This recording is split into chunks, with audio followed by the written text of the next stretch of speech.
Yes, awesome. Thank you. So hello, everyone. Thank you for joining us for our first session, Planning Ahead for Safety with Ms. Rhonda Stubbs. Just a couple of reminders, and as you heard, just a couple of housekeepers. The session is recorded, and it will be available about 1 hour after the session ends.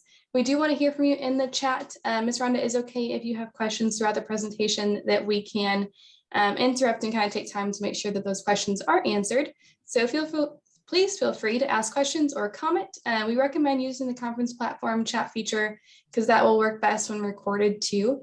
Other than that, please make sure that you have yourself muted unless the presenter asks otherwise. But I am very excited to introduce Ms. Rhonda Stubbs. I actually had the pleasure of being supervised by her a couple of years ago, and she has been monumental in my journey as growing as a professional. So I'm so excited that she's here today.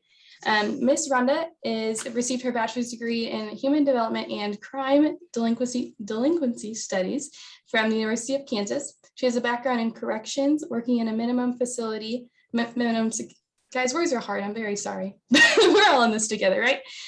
Minimum security facility and community corrections, including house arrest, work release as the director of the Community Service Work Program for Douglas County and the City of Lawrence. In the last 27 years, she has worked at Burt Nash Community Mental Health Center as a child and family case manager, 10 years as a manager for community-based services, and she's also a certified trainer for nonviolent crisis intervention and CPR first aid training for over 15 years.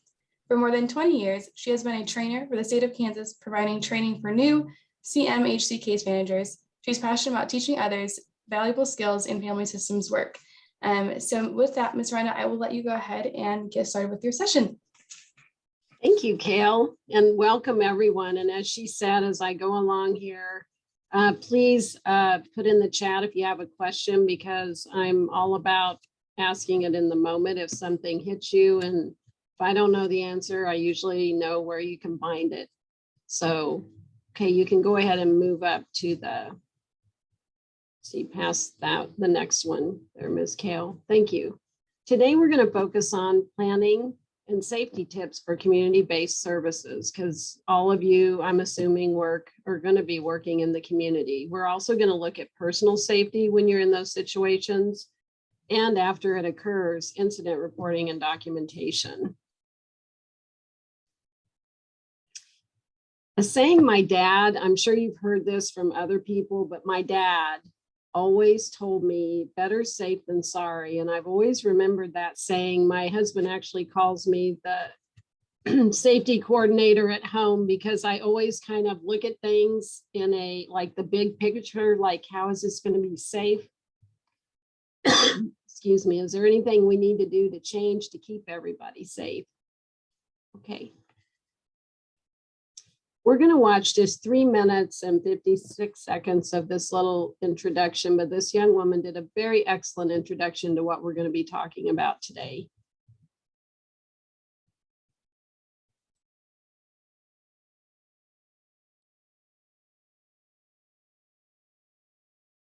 Okay, let me make sure that you all can hear this okay.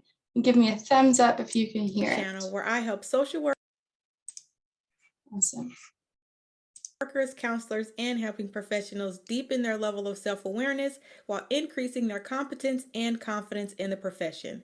Now, even though we're in the midst of a pandemic, a lot of you are still having to go out and do home visits. So for today's video, we're going to be talking about 6 ways to keep yourself safe when you're conducting a home visit. So if you're interested in this video, then please keep watching. I'm Anika Thomas, the founder and clinical social worker at Kindred Connections Therapy Center.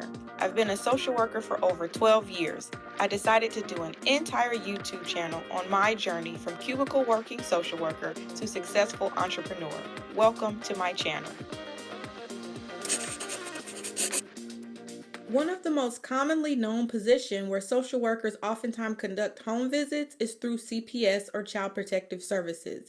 But what a lot of you may come to realize is when you're entering into the profession, there are a lot of other positions that you'll be required to conduct home visits. So a few of those positions would be not just CPS, but also if you worked with a domestic violence shelter, you might be required to. When I worked for the Head Start program, I was responsible for going out and conducting home visits to make sure that parents parents were getting their children prepared for kindergarten. If you work as a school social worker, you'll also be required to do home visits. And also, when I worked as a functional family therapist, I was responsible for going into the home and conducting about an hour and a half long family-based visit.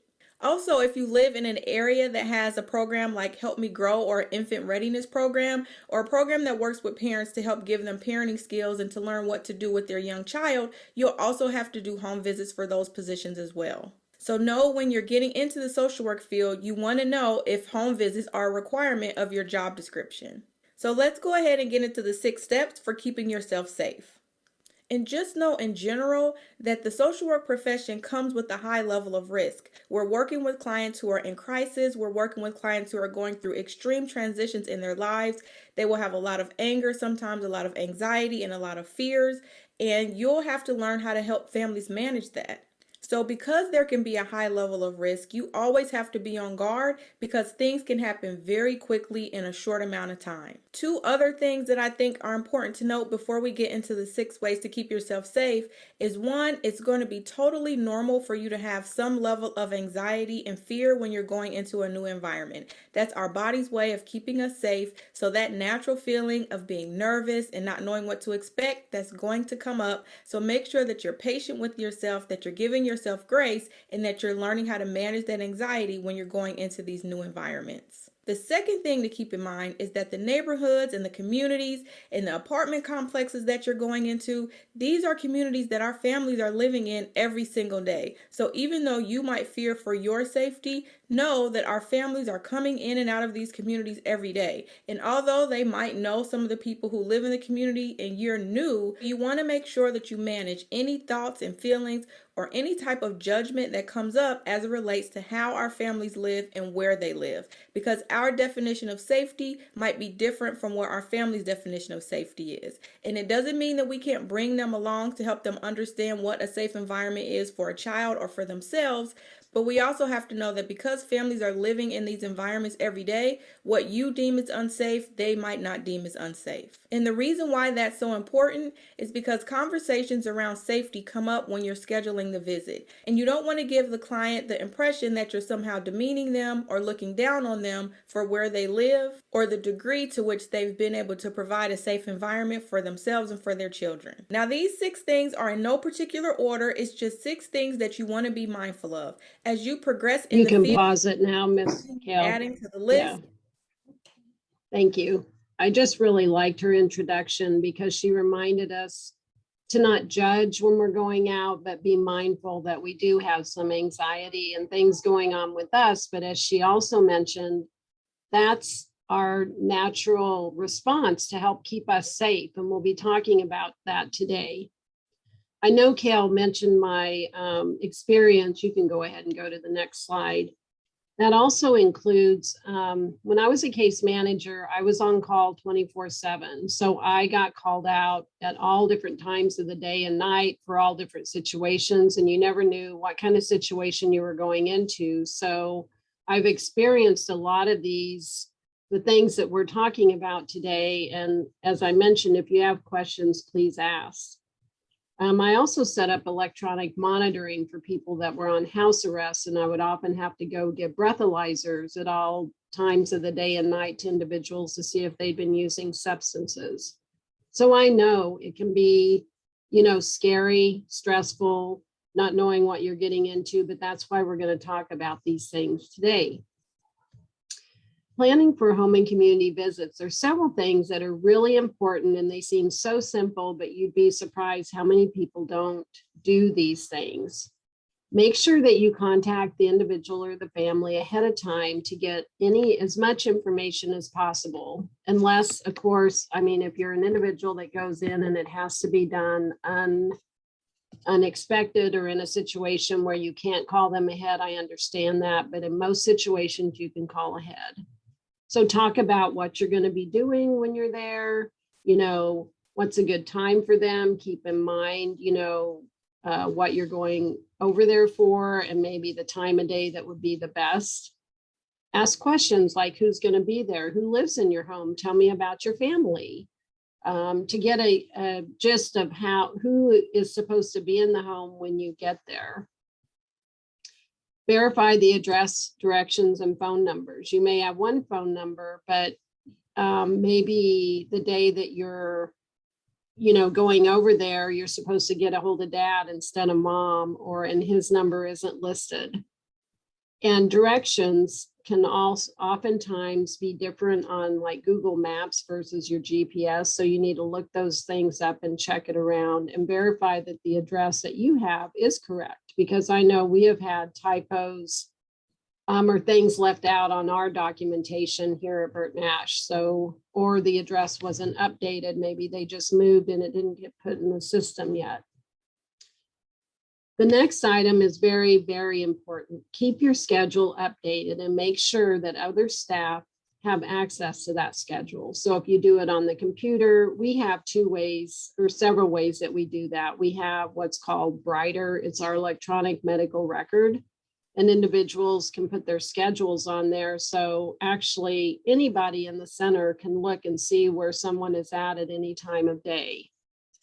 And that can be really helpful. If you do a written calendar, like maybe you just have a handheld one, make copies of that and have someone that you guys identify as the person you give it to. If it's a front desk staff, your supervisor, someone needs to have your schedule and inform those individuals of any last minute changes.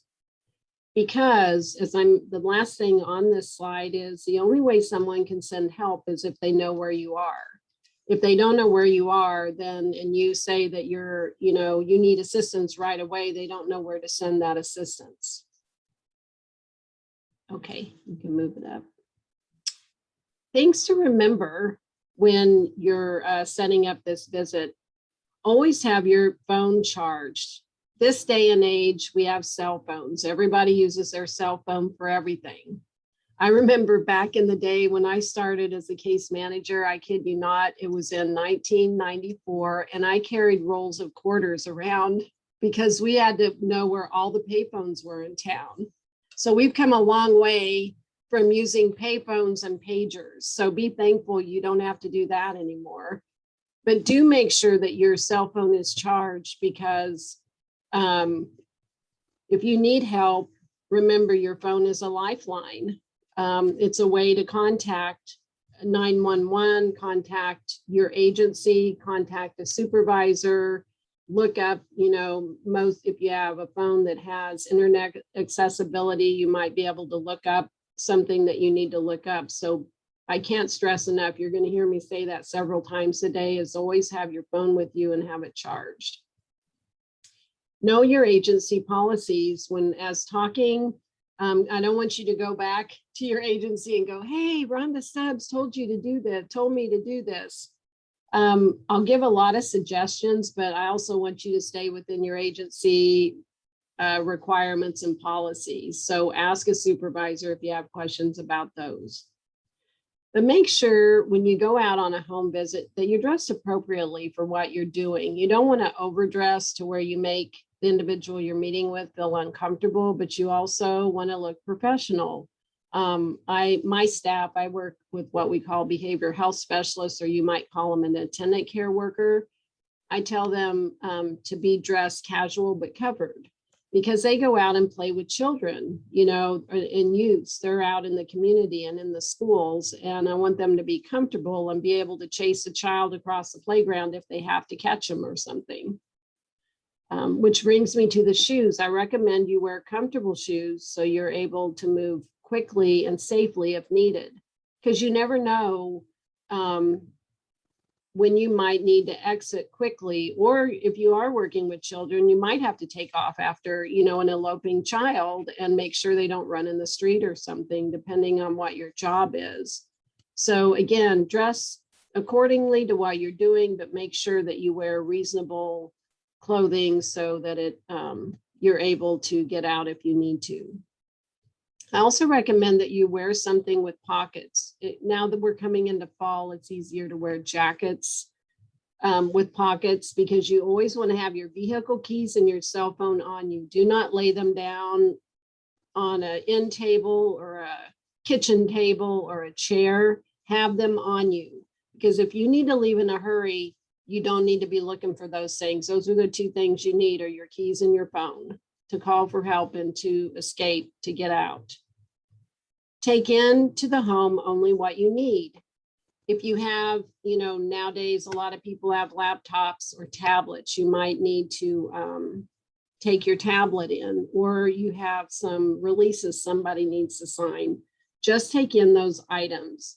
And it's best to, if you have like a backpack or a bag that you can put them in, have that over your shoulder or your back so your hands free when you're going and coming from the residence. That way your hands are free to do other things, to get into a car, to protect yourself, whatever you need to do. So it's good to be hands-free when you're coming up to a residence and leaving.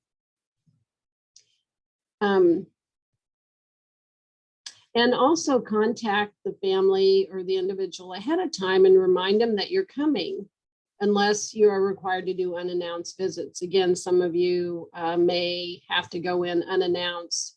Those can be the most unnerving types of visits when you have to go in unannounced, because it's even less likely that you know what's going on. But if you are able to contact, remind them that you're coming, what time you're coming, so that they can prepare for your visit. Okay.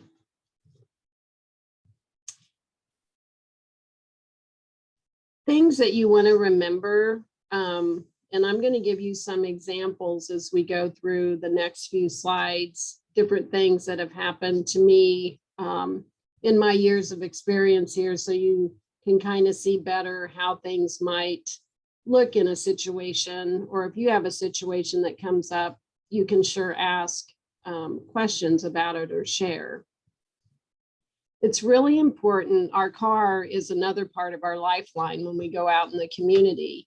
And I know with reimbursement checks for mileage and pay that most social workers and individuals in our work do, it is hard to maintain a car. I mean, I was a case manager driving 100 miles a day, so I totally get that it's difficult because you wear your tires out, you have to do lots of oil changes.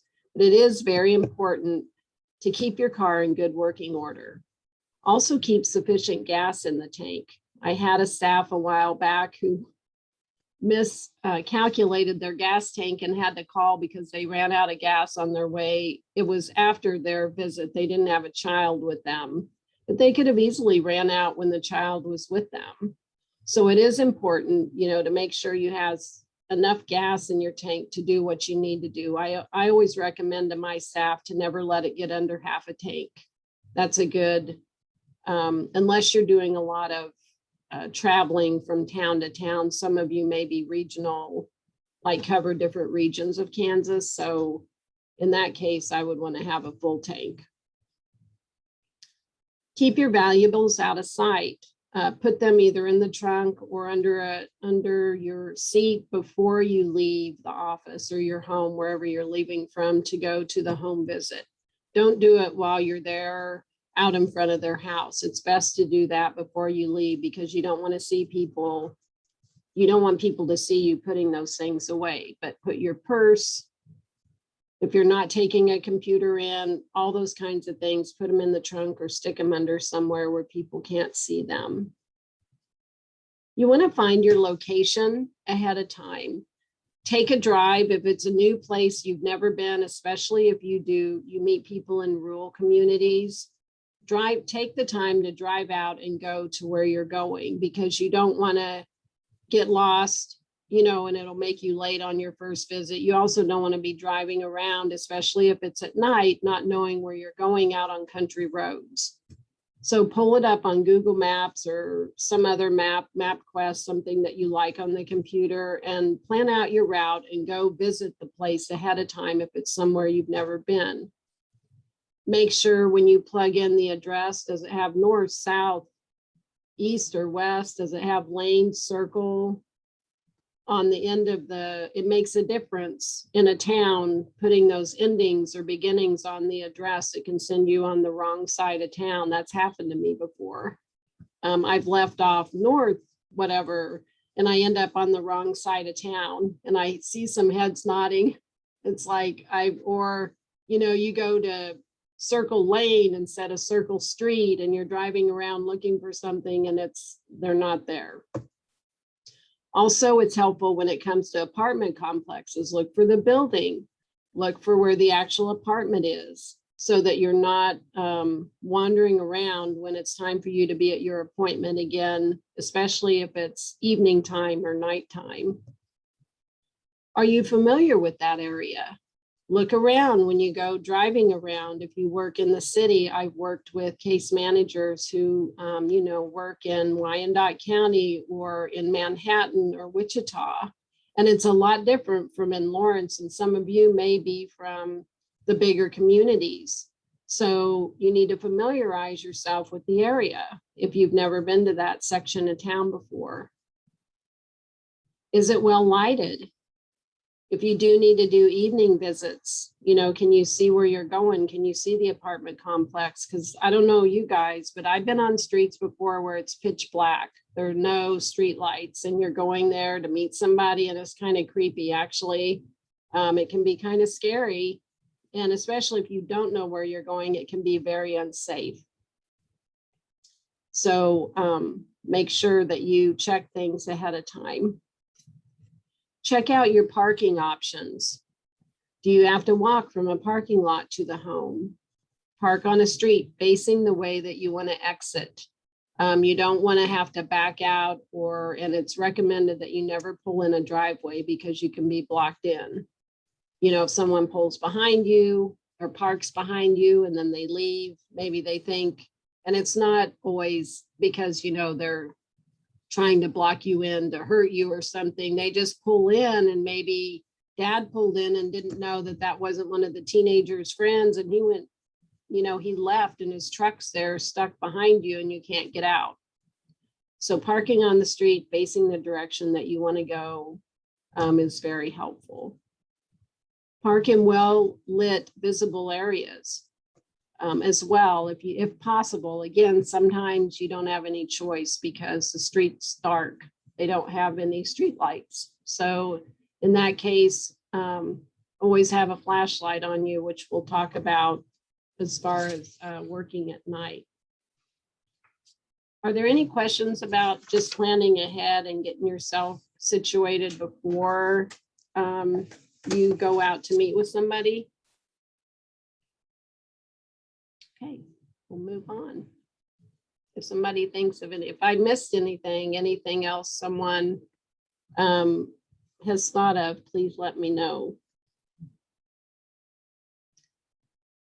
Things to remember that after you've set up your schedule, you've scoped out where you're going, you've called them ahead and said you were coming, it's time to go to the home. And this is really where the rubber meets the road. This is where you're going to encounter a lot of different things. So we're going to spend more time in this section than the others, kind of just the prerequisite things. But now we're going to discuss kind of case situations. So you can move to the next one, please.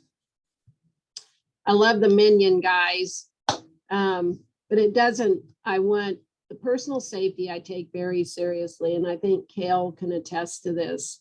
I always like to keep my peeps safe. The individuals that I supervise, I take that very seriously. I've been in a lot of situations. That's why I guess I listed my background, not to say like, oh, look at all these things she did. I want you to understand that I've been in a lot of different situations.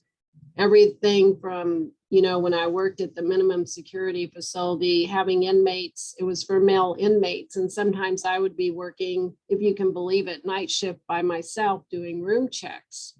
I was about 22 years old, going into rooms where two men slept, shining flashlight to see if they're there. So I was thinking about safety all the time, having, someone twice my size screaming at me in the main or community room, I guess they called it. It's kind of like where the TV and everything was. Staying calm and be able to direct him to go to his room. It can be really hard when someone, is a couple of feet from you screaming in your face. And I knew he wasn't mad at me. He was just frustrated at the situation, but my job as a professional was to stay calm, give him direction, give him options, what he needed to do. And eventually he backed off and he went to his room. It's always better to avert a crisis by staying calm and attempting to de-escalate the situation than to allow it to continue to progress.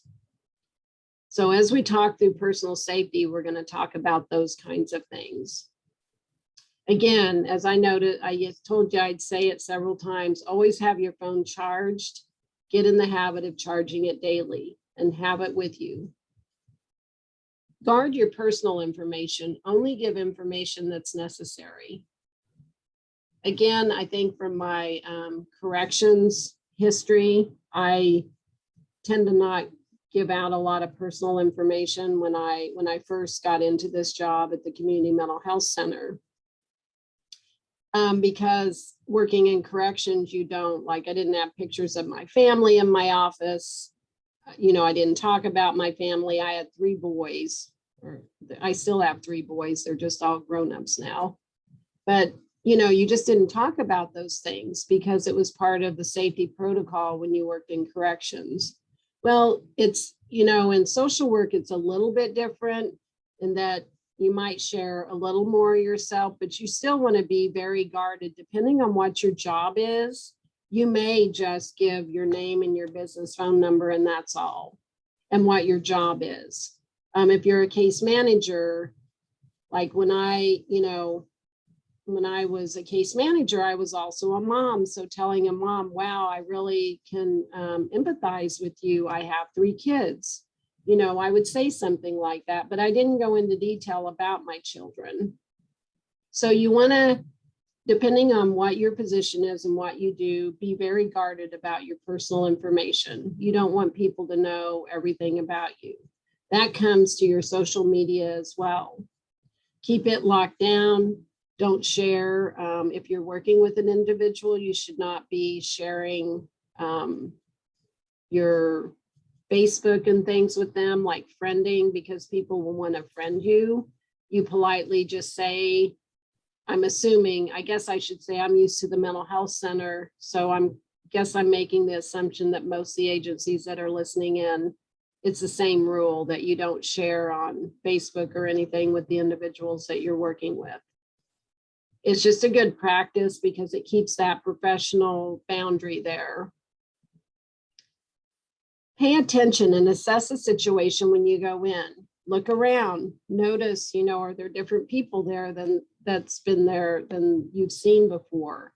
You know, just is there anything that makes you feel strange? But if you don't remember anything else out of this stuff on this slide, it's pay attention to what's going on around you. When you go into an environment that you're not real familiar with, or even that you are familiar with, if you've gone to this house more than once, we can get kind of relaxed in paying attention, and that's when bad things can happen. So make sure that you assess the situation every time you go into someone's home. Notice your surroundings. Are there different people in the home every time you come? Are they coming and going in cars? Do you hear gunshots? I've gone to home visits where actually the parent said, I used to go in the evening, and she's like, you know, several times we heard guns going off near their home. And she's like, I think it would be safer for you to come during the day. She actually was looking out for my safety. So we did change their appointment to earlier in the day when the children were at school for a while, because there were some things going on in their neighborhood, and she didn't go out in the evenings either. She and the kids stayed in. So most of the time, the individuals that you work with will have your safety in mind as well. Are there any other concerning noises? You know, pay attention, and if something seems strange, talk to your supervisor about it. Always stand or sit on a hard surface chair. Soft surfaces, you can't see what's in the seat. There could be needles, sharps, or weapons. I know that sounds like, oh my gosh, Rhonda, are you kidding me? But as I mentioned, for over 20 years, I've train case managers for the state of Kansas. And I've heard stories, and actually many rural Kansas communities they have a real meth problem. And there have been case managers and workers who have actually sat down and been stuck with needles.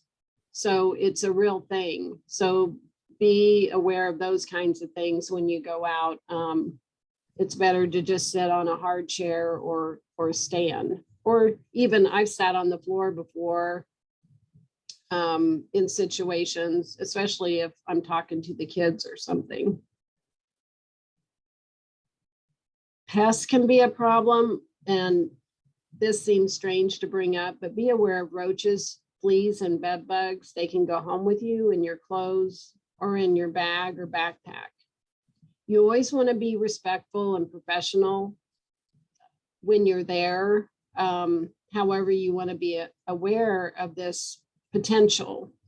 When I used to do electronic monitoring, I had to ground it's back before all the fancy stuff they had now. I put video cameras in people's homes when they were on house arrest for DWI.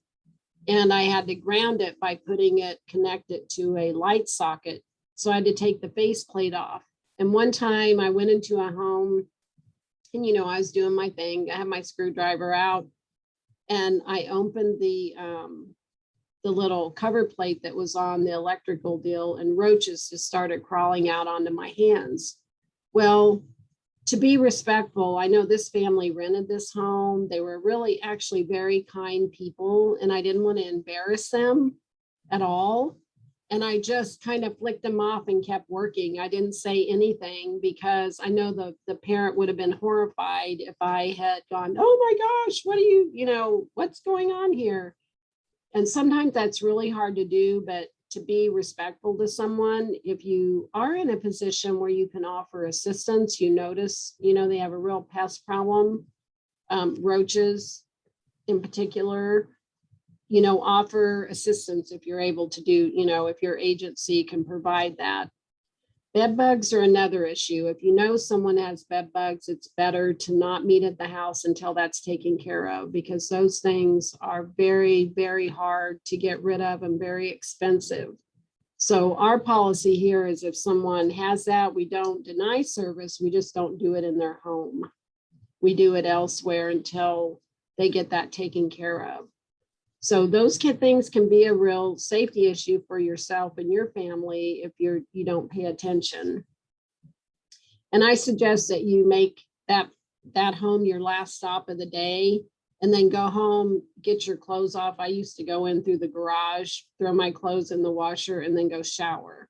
So this one family that I would meet with, unfortunately, we got some help for them, but roaches were so bad, they would climb up, like I'd have to flick them off my leg when I would go in their home. And we did get them some help so that they got rid of them, but it was a real problem for a while. So enough on bugs, now that I probably have you all scratching your heads and things. Okay, it's time to get out. This slide is about when the safety issue gets to a situation where you need to leave the situation. Don't ignore your instincts if something is wrong. Your gut knows. And if you're feeling like something isn't right, something's off, get out of there. Strange smells, maybe you see drugs, you see weapons. I've had staff go in and there were loaded guns laying on tables. I've had staff go in and there were drugs laying on tables. So if it's something overt like that, you can just say, wow, looks like I caught you at a bad time. We'll need to reschedule. Or I need to step out, call your supervisor, and I'm sure they will tell you to leave. I never have asked a staff to stay in a home where they didn't feel safe. If you feel uneasy, again, trust your gut. If a person is under the influence of drugs or alcohol, they're not going to do well during your session anyway. So you need to end the session and reschedule unless your job, like maybe you go in and if you witness something, you're required to call the police or whatever your protocol is for your particular job, but you don't want to be hanging around if someone's under the influence. Some ways you can get out of, I always tell people this is the one time that you can lie. You can say, oh, excuse me, my phone's buzzing. I need to step out and take this call, leave the home, call a supervisor, call for assistance, depending on the situation. You may need to call the police if necessary for safety and get out of there. Don't go back in. I had a situation, an example, I didn't actually use the phone. I didn't have to use the phone, but there was a teen who was very large in stature, a lot bigger than myself. He started yelling at his guardian and he actually hit his guardian. You know, I tried to verbally intervene, didn't work. The individual struck the person and I didn't say anything. I just said, I'm stepping out. And I stepped out into the yard. I called the police and I stayed out in the yard until the police got there and accompanied me back in, and then we dealt with the situation. So if there's a situation where someone is harming someone else or doing something that you feel like you need to call the police, call them. Other times I had another situation where I was helping, it was a family with 3 teenagers. I was working with one of them and they had a history of arguing amongst themselves a lot. In fact, this family, whenever I would go see them, I would always check in at the front desk and say, I'm going to so-and-so's house. And I made sure they had the number and I said, call me in an hour. And they would always check in with me in an hour to see if I was okay, because this family was very volatile. And I was over there, that was later when I did this, but I had just gotten this case and I went over there and I was meeting with them and the kid said something to the mom, which upset him. And I was trying to explain and mom thought I took their side. So she ordered me off the property. And, you know, when the owner tells you to leave, you can't stay in their home, but I didn't feel it was safe to leave because they were out in the yard still yelling at this teen that I was there to work with. So I stood on the edge of the street, which wasn't on their property, and I called my supervisor and got advice. And I stayed there talking with the family from the street until things had calmed down. But that kind of shows how, you know, things can get really tricky when you're working with someone and whether you stay or go just depends. You know, they weren't doing anything to me. She just didn't want me on their property. So as long as I was on the edge of the street, she was okay. So they got everything calmed down and everybody was all right. But that was kind of a stressful situation. You can also let individual family members know that you need to stop the session. Like this doesn't seem like it's being very helpful today. How about we just pause and reschedule for Thursday, or let's reschedule for next week because it just seems like it's too much for everybody today. You know, sometimes you have to reschedule because it's just not going well or something happened that was out of your control and it's just not a safe situation for you to stay, or the family just doesn't want to talk about it that day. You also want to report any inappropriate behavior or comments. If someone is being abusive to you, it's okay for people to vent, you know, to share their frustration, but if they start being inappropriate to you, you need to tell a supervisor. I've had staff who people have asked them to have sex with them.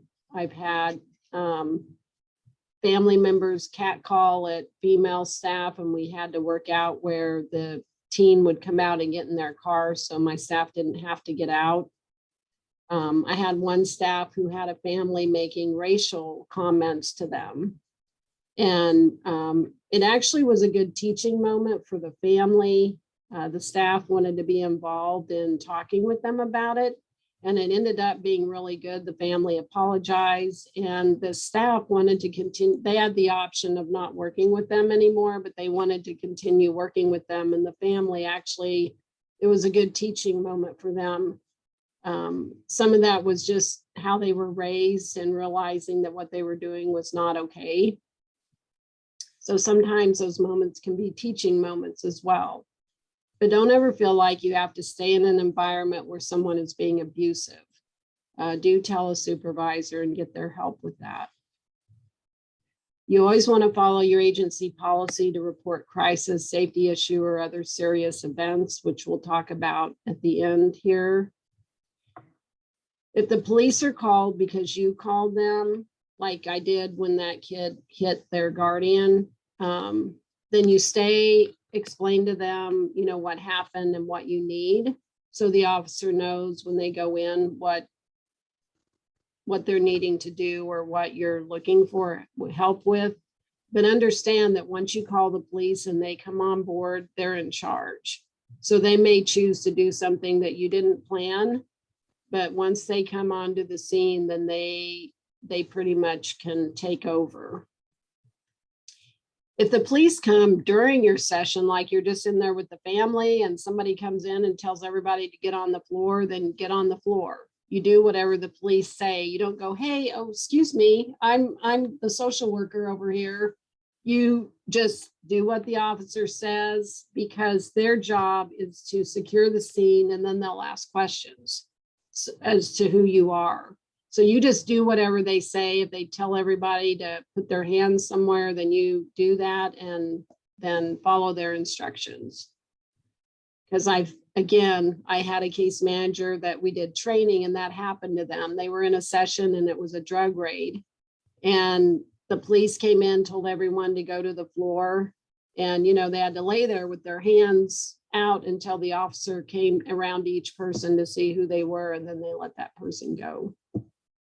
So, okay, you can move on. I love this quote. The intuitive mind is a sacred gift and the rational mind is a faithful servant. We've created a society that honors a servant and has forgotten the gift, meaning trust your intuition. You know, we can be really rational and like that couldn't possibly happen because I've worked with this person for 5 years. How could that happen? And it can, you know, it's use your intuition and trust your gut. Because it is a gift. It's something inside us that helps protect us. We can move on to the next. Night shift. I've done this. How many are there people that are on this call that are work at night sometimes?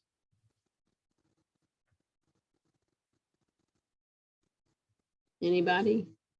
Do you see any hands raised, Kale? Oh, we have a few. Okay. I've worked nights before too. So nights are kind of a different element.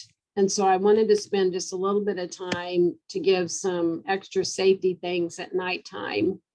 And some of this comes from, I've taken self-defense courses, I've taken personal safety, and I teach personal safety here at work. But it's things to remember anytime, but especially when you're at night. You should do these things anytime, but especially at night. Lock your car. Look inside your car before re-entering. Make sure you know it's set where the light comes on, where the door opens. But when you open the door, check behind your seat real quick before you get in. Always check. Park in well-lighted area if possible. Avoid parking by bushes, dumpsters, or other places where people could hide. Or if you're coming out of your work building at night, I know here at Burton Ash, and Kale knows this, back on our back side of the building, the way the building's made, like the building kind of sticks out and you know, in a little entryway. So it's hard to see. You can't see side to side until you actually step out. So when I am working at night, I always kind of step out and look both ways when I come out of the building, because you can't see around the corner from inside the building. So just notice where you're at, you know, like when you're coming out at night, park facing the direction again that you wish to leave. If you know you're going to work late at the office, and then you can repark your car closer to the building after all the day people leave, then do that. Call someone before you go into an appointment and when you come out. When I used to work at night, because I worked 3 to 10 when I was a part-time case manager, I would call my husband. He didn't know, the families. I didn't give him any names, but I'd tell him when I was going into a house and when I was coming out of a house, when I would have my nighttime thing. So Bill would know, in an hour, she should be back out. And he would call me on the cell phone.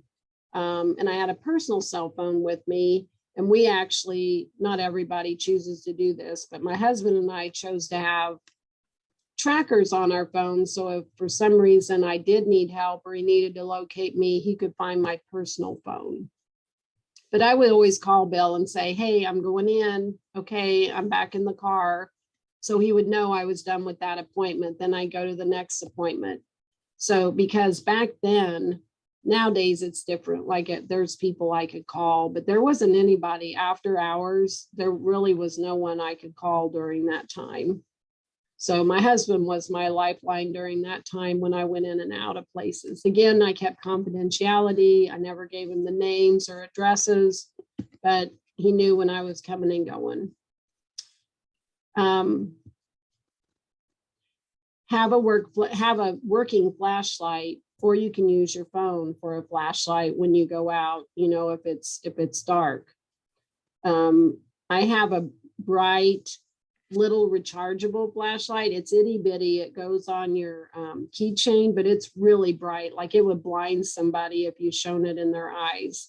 But I use that when I'm going to the car at night when it's dark, or if I'm at someone's house and it's dark. Pay attention and look around as you walk to and from your vehicle. Don't have your head down, don't look at your Facebook or text or do something or dig around for your keys. Have your keys out or put your keys in your pocket or your purse before you go up to the house. And same thing when you're coming back. Have your keys out ready to go when you're going, and pay attention. Pay attention to your surroundings. Actively look around. I was in a self-defense course years ago, and the man who taught it was a police officer. And he said, always walk with confidence.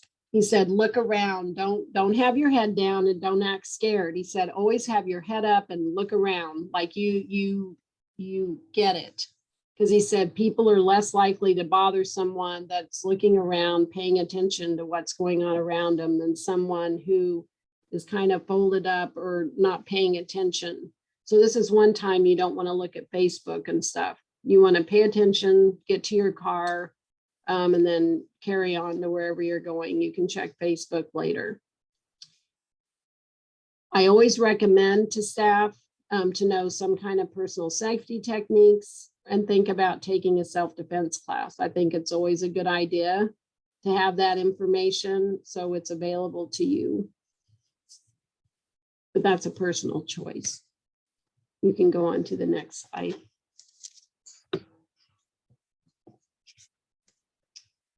I like this one too, so I threw this in there. Common sense is the knack of seeing things as they are and doing things as they ought to be done. So again, use your common sense and do what you feel is the right thing to do. It may go against, exactly what everybody else would do, but if you feel it's the right thing to do and what's going to keep you safe in that moment, that's what you need to do, and use your common sense. Get out of the rain, so to speak. Okay. This last section here, before we get to the documentation and everything, is the volatile situations. I use the volcanoes. I guess seeing all those volcanoes on TV made me think of this and just how devastating they can be. The island that's being decimated by that volcano right now is just horrible. But this is kind of what it feels like, I think. Just the explosiveness that situations can be. And when you're out in the community, often by yourself, it can feel very scary and very dangerous. Oh, did people have questions? Or was that from before? Pamela, did you have? I think that was from before. From night, okay. Yeah. I just didn't want to, okay, just interrupt me, Kel, you know you can. Okay, that sounds good. Okay.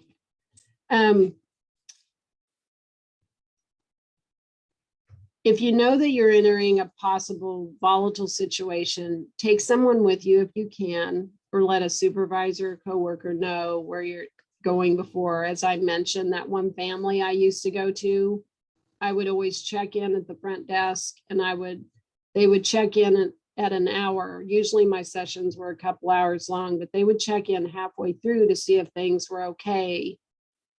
And then I would let them know when I was out and back in my car. Because there were days, I'm telling you, I would go in the home. This is the lady, that individual that made me stand in the street or on the edge of the street. One time I was in there and everything was completely calm.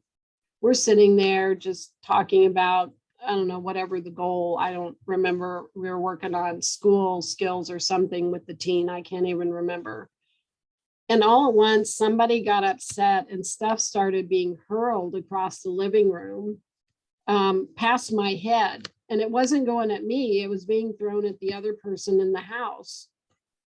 And of course, I stepped out. I mean, I got out of the way and stepped out of the house and got the individual I was working with out of there.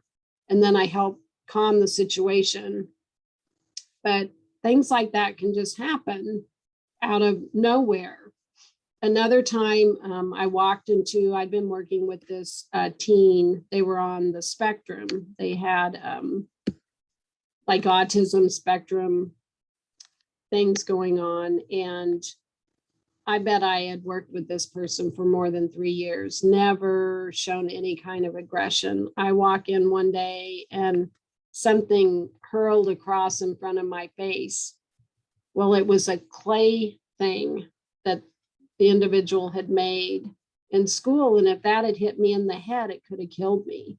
Like it was big enough that if it hit just the right place, I'd been either knocked out or dead. And the person wasn't even upset at me. They were upset at someone else. And I just happened to enter at the time that they were upset. So know that any situation can turn from very calm to very dangerous in an instant, like just really quickly. So review with your supervisor what to do in a crisis, or coworkers. Maybe you have a team meeting, talk about it. Like, if this happens, what do we do? If this happens, what would be a suggestion? Maybe give scenarios. This goes for new staff and seasoned staff. It's always good to discuss a plan, especially like this particular family, both of those families. I talked with my supervisor later about what to do in the future if things like that happened again. And I also talked with the family about if those things happened in the future, this is what we're going to do. So they knew the plan too. So they knew I wasn't just being rude, but if I stepped out of the house, this is the reason why. Or if I ask, them to separate, that's why. Because unexpected things happen, but you always want to remember safety first. Okay, you can go to the next one.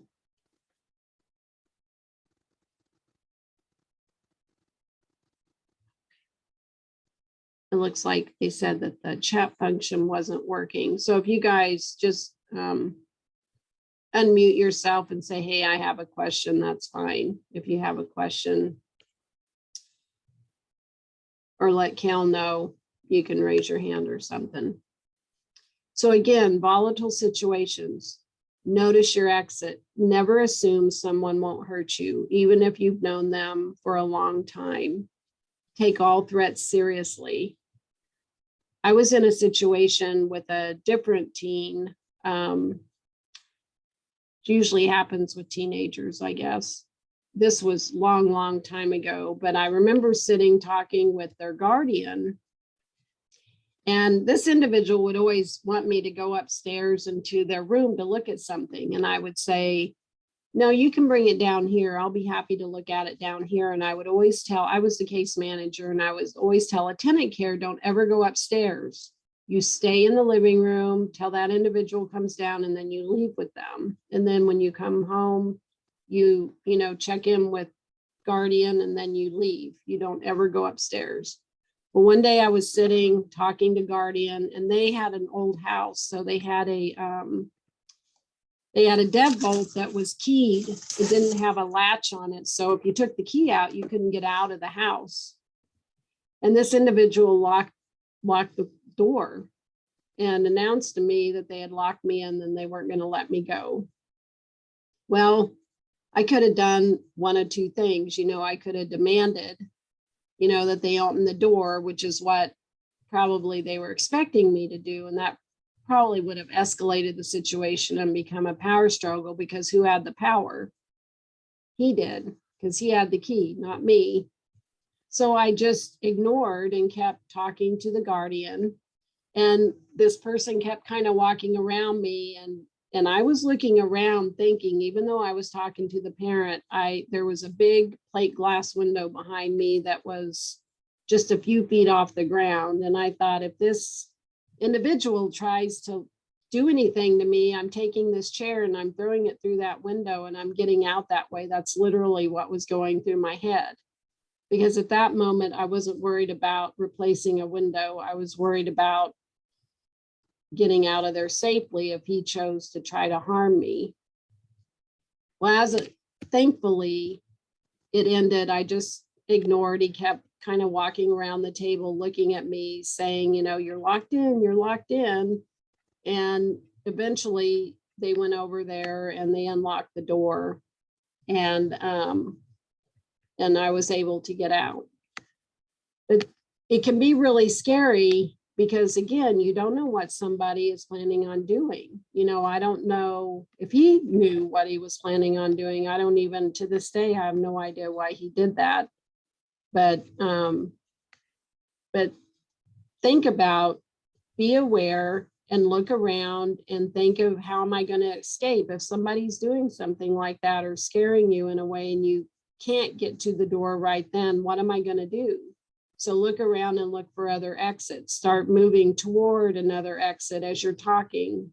You can distract by talking with someone, because when they're talking to you, they don't always pay attention to what you're doing. So you can stand up, ask them where the bathroom is and head out the back door. I mean, there's a lot of different ways that you can get toward an exit. It's also good, as I mentioned, I chose to ignore him. You can also use verbal de-escalation techniques to avert a crisis. So if you see somebody starting to get anxious, start working with them to bring them down to a calmer state. Our behavior influences behavior. I get that from the Crisis Prevention Institute, because I'm an NCI trainer. And this one saying I really like: behavior influences behavior. So how you react is going to influence how the other person reacts. So always being aware of yourself, staying professional, staying calm, and keep your head about you, because you never know when that might save your life or get you out of a situation that's very dangerous. So getting,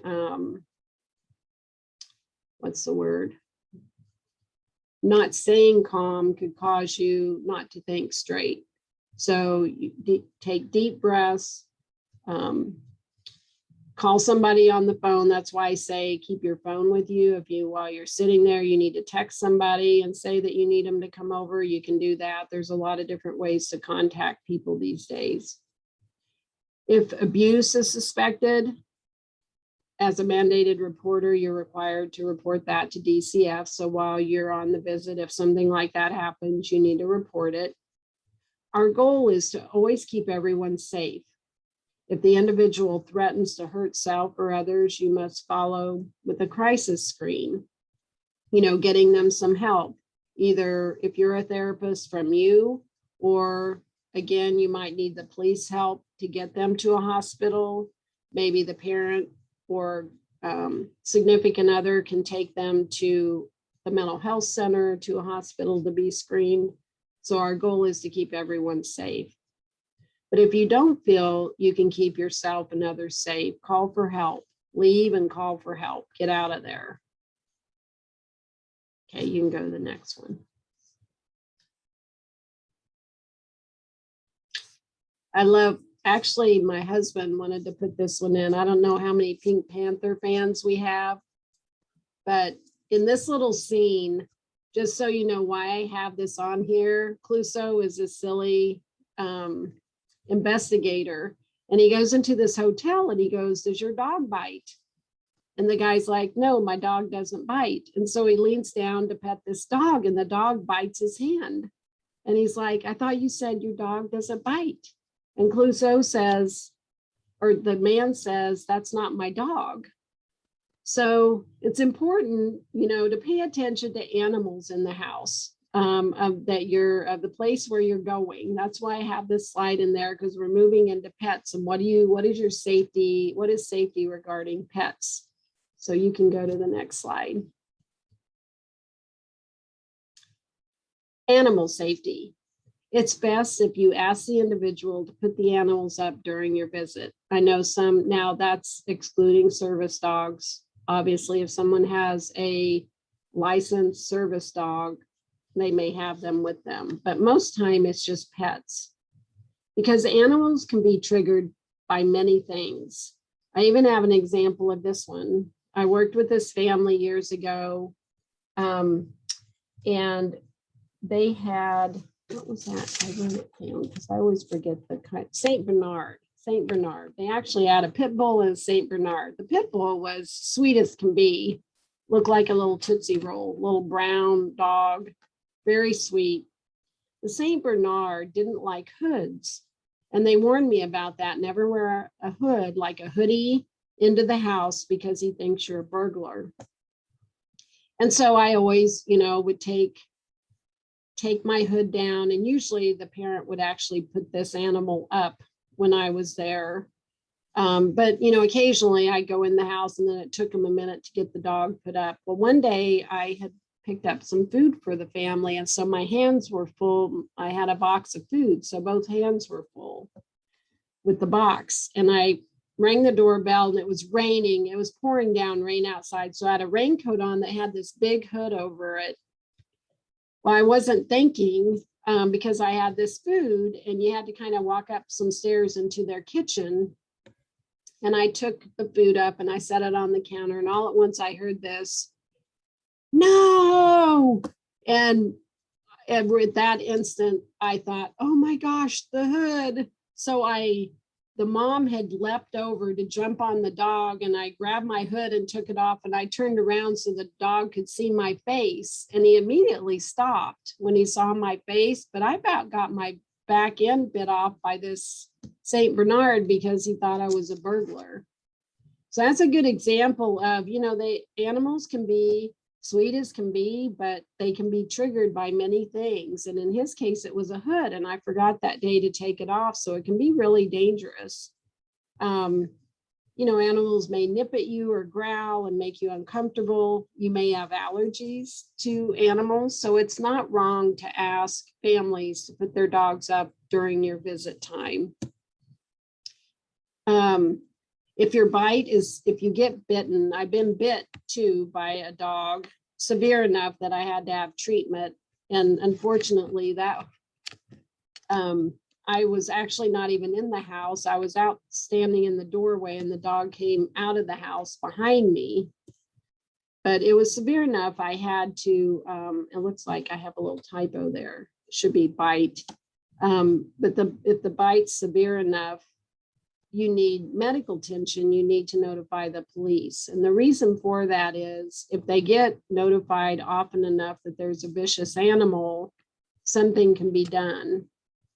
And I know everybody has different feelings about this, but what happened in that situation, a therapist had gone to the house and they had been bitten and didn't report it. So I didn't know they had a biting dog at this house.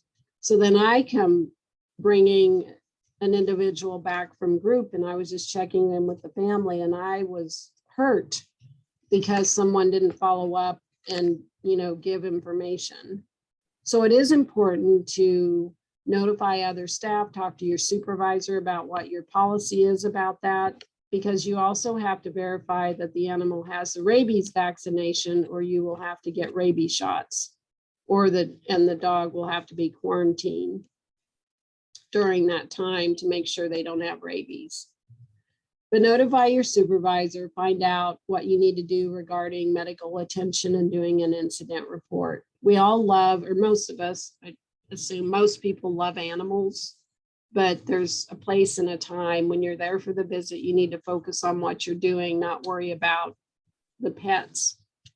So, okay, you can go to the next slide. Which brings me to our favorite part. If it isn't written down, it didn't happen. Documentation. If it's not documented, it's not done. This is very important after your visit and after if some crisis happens or some dangerous incident, you're hurt, or there's a DCF report or whatever needs a police report. Excuse me, something needs to be done. You need to document it. Always document your visit as soon as possible. It's a good idea to take notes during the visit for accuracy, especially if you need to complete additional reports regarding what occurred or what someone said. You want to be accurate. You don't want to be guessing 3 days later what mom or dad said. Document the facts and note evidence to the facts. You don't want to document feelings. And I put a little example here to explain that. Johnny seemed angry, as evidenced by yelling, "I am angry." He said that, I put it in quotes, and he also was shaking both his fists at the worker. So that was my evidence that made me think he was angry, because that's not really what you do when you're happy.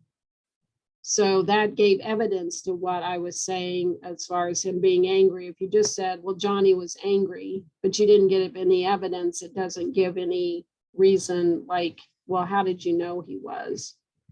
So it's good to say as evidenced by, and then document that. Document if someone quoted something and said something, put it in quotes so that they know who was speaking. Always document no-shows, late cancels. That's important because you want to document when you did show up and nobody was there, or if you show up in their home but they refuse to meet. You want to still document those things so that your supervisor knows that you went out and you made an attempt, but the person wasn't there or didn't choose to talk to you that day. Okay. And finally, incident reports. These are reports that you do if unusual incidents occur during your visit.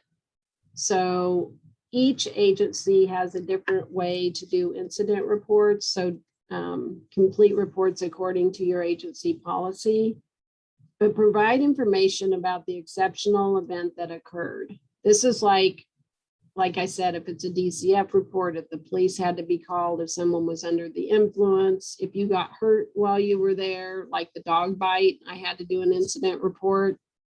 Had to do an incident report on all those situations, actually those examples I gave you, because something exceptional happened. I didn't just go there, meet with my client, work on the goal and leave. So always document things that are unusual. If a person reports they have suicidal ideation or, and you help them get crisis screen, that would be an incident report too, like hospitalization or just getting screened if someone needed extra help. And of course, if you have to do a DCF report. Okay.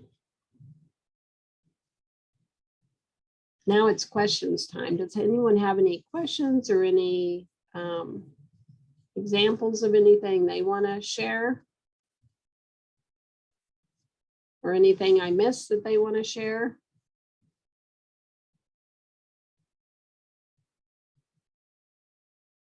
quiet bunch today.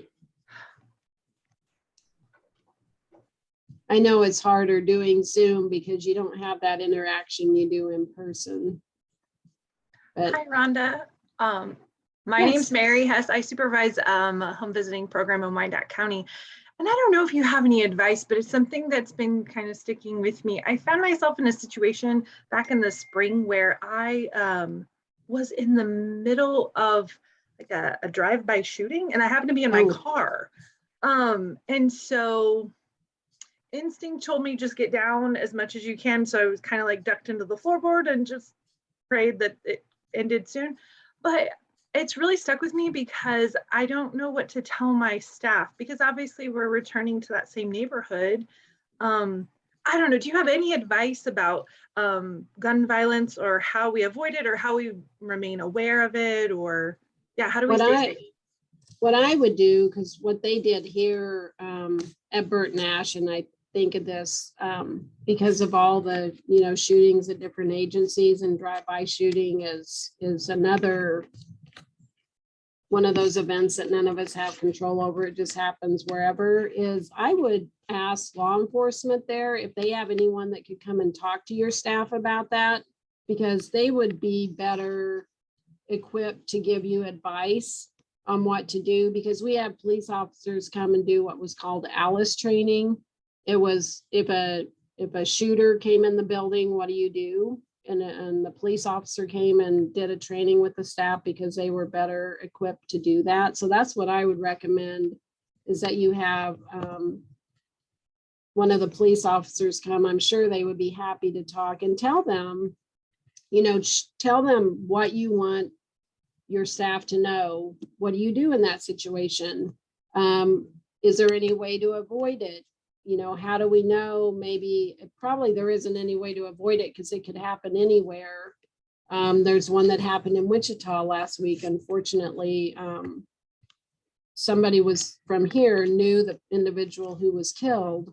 So, I mean, it's so random, just like the grocery store shootings and things. That's the unfortunate part. But yeah, that's what I would do. Thank you. Sure.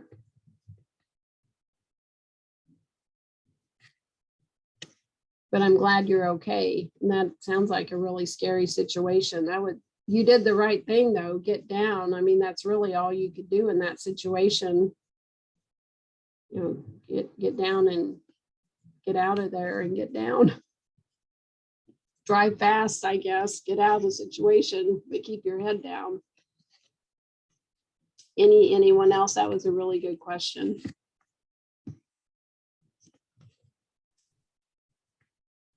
Okay. Well, you guys, I was going to say, I gave you the gift of time. You have a few minutes to go to the bathroom and get a drink. And yeah, that's a beautiful thing. And one of the beautiful things about virtual conferences is we don't have to plan for movement that much, or transportation. So we just concluded the first session of our home visiting conference, and that was amazing, Rhonda. Thank you so much for giving us a whole bunch of different great tips and tricks, and a lot of things to chew on, and stuff that we maybe just not think about sometimes, right? So it's always really good to have those refresher courses. If you do have any questions, please let us know. Otherwise, you are free to have a break, and we will see you at our next session at 3:30. thank you, Kale, and thanks for your help today, hon. It was good to see you again. Yes, absolutely. You too. Such a pleasure. And I just missed your stories. They make my life so much better. And I always learn so much, so it's great. Well, nice to see everyone and have a good day. All right, y'all. See ya. Bye.